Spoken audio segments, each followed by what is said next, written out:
کیا حضرت آدم علیہ السلام کی تخلیق ایک معجزہ ہے یا پھر حضرت آدم علیہ السلام ایک پراپر پروسیس سے پیدا ہوئے؟ بسم اللہ الرحمن الرحیم، سورۃ ہجر کی آیت نمبر 26۔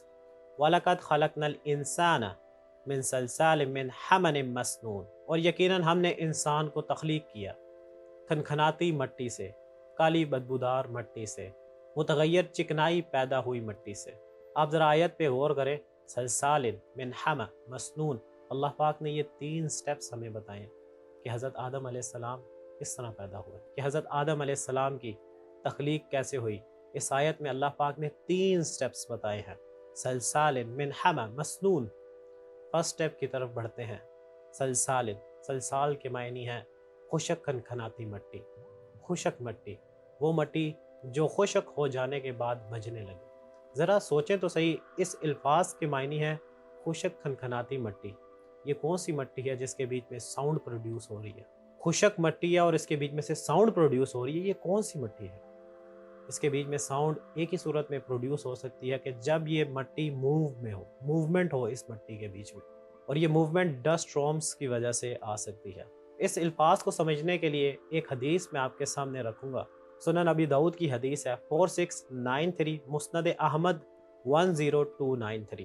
اللہ پاک نے آدم کو ایک مٹھی مٹی سے پیدا کیا جس کو اس نے پوری زمین سے لیا، اور اسی مٹی کے مناسبت سے آدم کی اولاد کے رنگ کوئی سرخ ہے، کوئی سفید ہے، کوئی پیلا ہے۔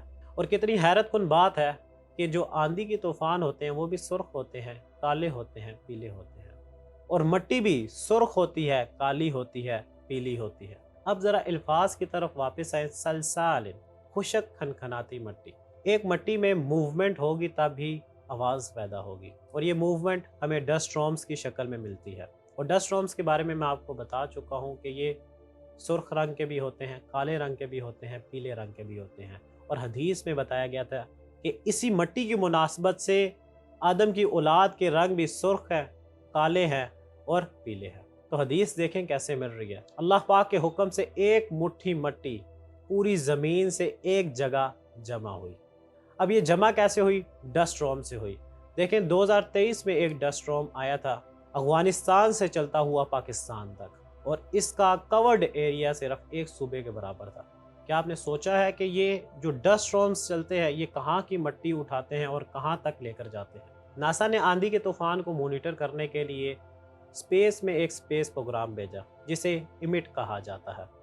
اس سیٹلائٹ میں ایک اسپیکٹرو میٹر لگا ہوا ہے، اور اس اسپیکٹرو میٹر کا کام یہ ہے کہ یہ دیکھتا ہے کہ آندھی کے طوفان کہاں سے اٹھ رہے ہیں اور کہاں تک جا رہے ہیں، اور یہ آندھی کے طوفان کس رنگ کے ہیں، کیونکہ اس آندھی سے ہی پتہ چلتا ہے کہ اس آندھی میں کیسے ڈسٹ پارٹیکلز ہیں۔ ہلکے رنگ والے آندھی کے طوفان میں ریت اور مٹی ہوتی ہے، اور جب سورج کی شعائیں اس کے اوپر پڑتی ہیں تو یہ ریفلیکٹ بیک کرتا ہے، اور اسی وجہ سے وہاں کا ٹمپریچر ٹھنڈا ہو جاتا ہے، درجہ حرارت کم ہو جاتا ہے۔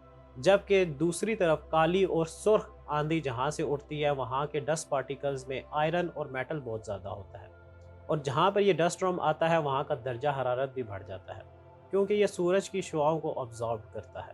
آندھی ایک بہت بڑا ذریعہ ہے جو منرلز، نیوٹرینز کو ایک جگہ سے دوسری جگہ منتقل کرتا ہے۔ سہارا ڈیزرٹ جو دنیا کا سب سے بڑا ڈیزرٹ ہے، وہاں سے اٹھنے والے آندھی کے طوفان برازیل کے جنگلوں تک، ایمیزون کے جنگلوں تک جاتے ہیں، اور ان کے درمیان فاصلہ 3000 میل ہے، اور 182 ملین ٹن یہ طوفان ریت ایک جگہ سے دوسری جگہ منتقل کرتے ہیں۔ اسی طرح ایک گوڈزیلا ڈسٹ سٹارم جولائی 2020 میں آیا جو سہارا ڈیزرٹ سے اٹھتا ہوا پورے سمندر کو کراس کر کے امریکہ میں آیا، اور انہی آندھی کے طوفان کی آواز ہوتی ہے جو میں نے لفظ میں آپ کو بیان کیا، سلسال، خشک کھنکھناتی مٹی۔ امید کرتا ہوں آپ کو اس لفظ کی سمجھ آ گئی ہوگی۔ ہم بڑھتے ہیں دوسرے سٹیپ کی طرف۔ حما، حما کے معنی ہے کالی بدبودار مٹی، سڑی ہوئی مٹی۔ اب دوسرا سٹیپ، جب مٹی ایک جگہ پہ اکٹھی ہو گئی، اللہ پاک کے حکم سے ایک مٹھی مٹی ایک جگہ جمع ہو گئی، تو تفسیر قرطبی حضرت ابن عباس رضی اللہ عنہ کا قول ہے کہ یہ گیلی بدبودار مٹی ہے، اس لیے اسے مٹی کے برتنوں کی طرح مٹی بنا دیا گیا۔ تو دوسرا سٹیپ ہمارے سامنے آیا، خشک مٹی کے بعد وہ مٹی گیلی بدبودار مٹی بن گئی، اور وہ مٹی ایسے تھی جیسے اس سے مٹی کے برتن بنائے جاتے ہیں۔ تو ذرا سوچیں مٹی کے برتن بنانے والی مٹی کیسی ہوتی ہے؟ इसको 3 स्टेप्स में मैं आपके सामने रखता हूँ कि सबसे पहले काली मिट्टी ली जाती है। ये अल्फाज को ज़रा ध्यान कीजिएगा, जो हदीस मैंने सबसे पहले आपके सामने बयान की थी कि मिट्टी के मुनासबत से हज़रत आदम अलैहिस्सलाम की औलाद के रंग होते हैं, कोई सफ़ेद, कोई काला, कोई सुर्ख। तो इन 3 स्टेप्स को आप ज़रा सुनिएगा कि काली मिट्टी सबसे पहले ली जाती है और इसको आटे की तरह पीस लिया जाता है, बिल्कुल डस्ट बना दिया जाता है। उसके बाद इसमें पीली मिट्टी को ऐड किया जाता है, रेत को ऐड किया जाता है और इनको भी बिल्कुल आटे की तरह चूरा चूरा कर दिया जाता है, मतलब बिल्कुल डस्ट बना दिया जाता है। स्टेप 3, इसमें पानी डाल दिया जाता है और 2 घंटे इसे छोड़ दिया जाता है। उसके बाद इसको फिर गूंदा जाता है।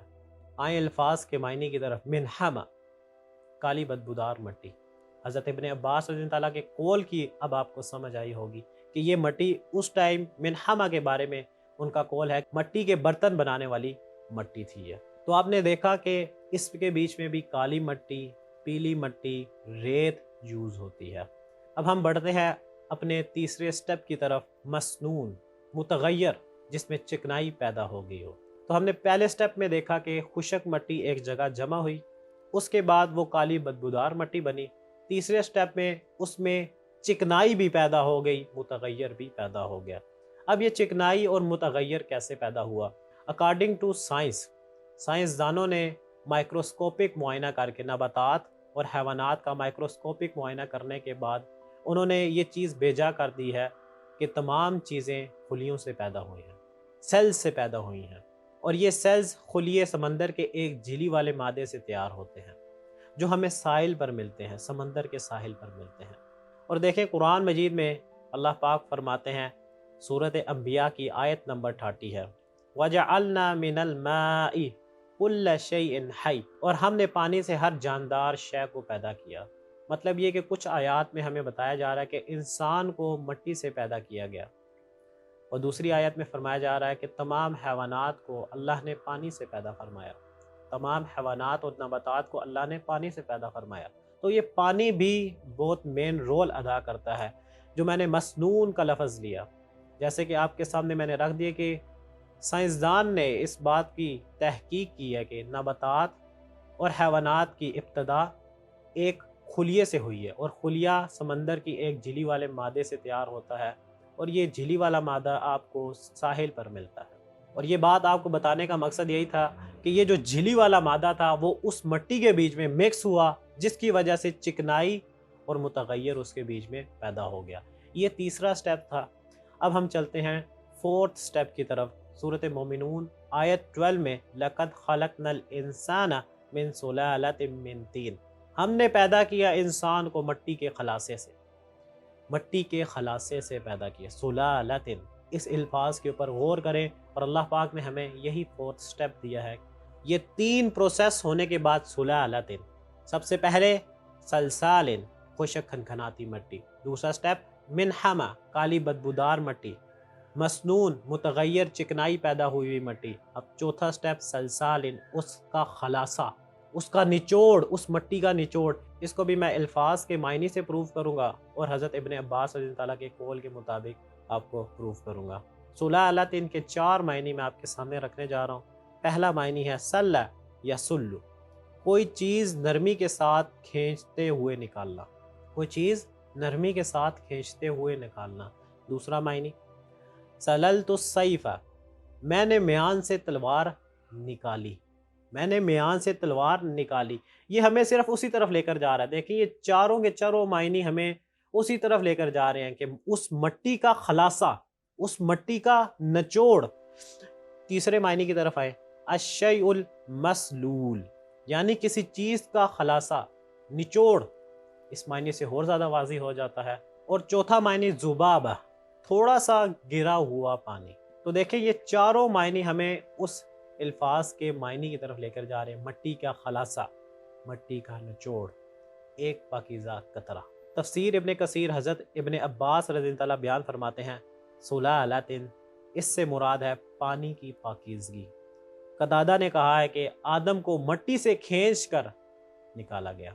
तो ये जो कौल हैं और अल्फाज के मायने आपके सामने रखे हैं, तो ये हमें उसी स्टेप की तरफ लेकर जा रहे हैं। उन 3 स्टेप्स के बाद सलसालिन हमा, मसनून के बाद चौथा स्टेप सुलालतिन, मट्टी का खलासा, मट्टी का निचोड़, एक पाकीज़ा कतरा। और इसको मैं इसकी अगली आयत से प्रूव करूँगा। अल्लाह पाक कुरान मजीद में फरमा रहे हैं, सूरत मोमिनून की आयत नंबर 13, सुम्मा जअलनाहु नुतफता, फिर हमने ठहराया उसको नुतफ़ा।